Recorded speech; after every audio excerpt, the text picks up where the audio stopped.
கேரளாவில் ஏற்பட்ட பேரழிவுக்கு தமிழ்நாடுதான் காரணம் என்று சுப்ரீம் கோர்ட்டில் கேரள அரசு அளித்துள்ள புகார் தமிழக மக்களை அதிர்ச்சியில் தள்ளியிருக்கிறது. கேரளாவை ஒட்டியுள்ள தேனி மாவட்டத்தில் இருந்து ஒருவர் தன் ஆதங்கத்தையெல்லாம் கொட்டி கேரள அரசுக்கு திறந்த மடல் எழுதியுள்ளார். அதில் அவர் சொல்கிறார், அத்தனை அழிவை எதிர்கொண்ட பின்னரும் உங்களுக்கு அந்த சின்னஞ்சிறு முல்லை பெரியாறுதான் உறுத்துகிறது என்றால் உங்கள் மீது இரக்கம் கொண்டதே தவறுதானோ என்று நினைக்கத் தோன்றுகிறது.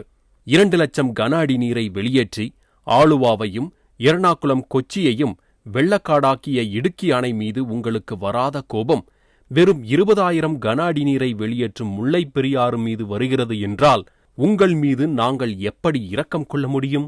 பம்பை ஆற்றையும் அச்சங்கோவில் ஆற்றையும் இணைத்து அதை தமிழ்நாட்டின் வைப்பாரோடு இணைப்போம் என்று நாங்கள் 1 நூற்றாண்டாக கத்திக் கொண்டிருக்கிறோம்.